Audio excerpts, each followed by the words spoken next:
Утро на телеканале «Россия» продолжает «Вести Чувашии». В студии Вероника Павлова. Здравствуйте. На календаре четверг, 19 января. На этой неделе узкие специалисты госпиталя для ветеранов войн возобновят выезды в муниципалитеты.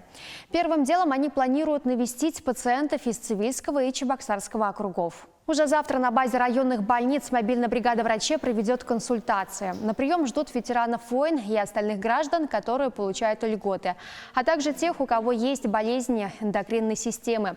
В Цивильске, например, можно попасть к кардиологу и врачу-гериатру. В Чебоксарской больнице пациентов еще осмотрят лор и невролог. Чтобы как можно чаще обращаться к врачам, крутите педали. Про пользу езды на велосипеде можно говорить бесконечно.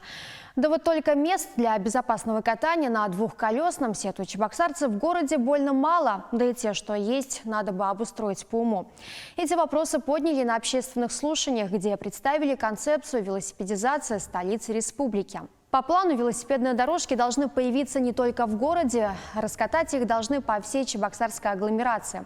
Этому будут рады и пешеходы, говорят разработчики. Ведь много где отсутствуют зоны для прогулок. Совмещенные с велодорожкой полосы – выход из ситуации. Общественники предложили концепцию доработать и посоветовали подумать и над выездами из города.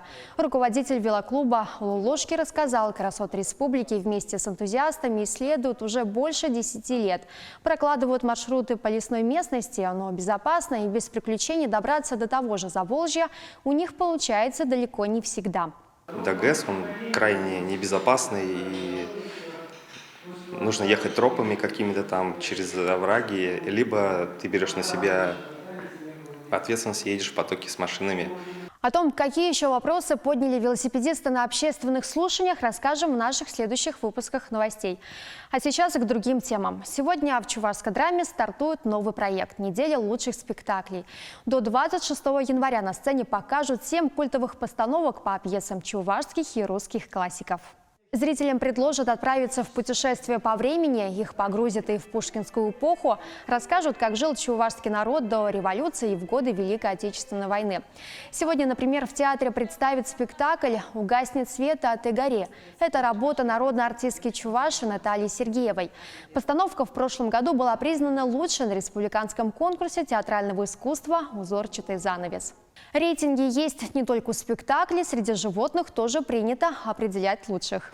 Бык племенного хозяйства «Чувашское» возглавил породный рейтинг быков галштинской породы. Так называемое жюри, а в него вошли специалисты Головного информационного и селекционного центра «Россия», брали во внимание данные о предках и потомстве животного. Бык, которого именуют колорит 5635, оказался лучшим по всем показателям. Желаю вам сегодня оставаться на высоте. Таковы вести к этому часу. Оставайтесь на телеканале «Россия».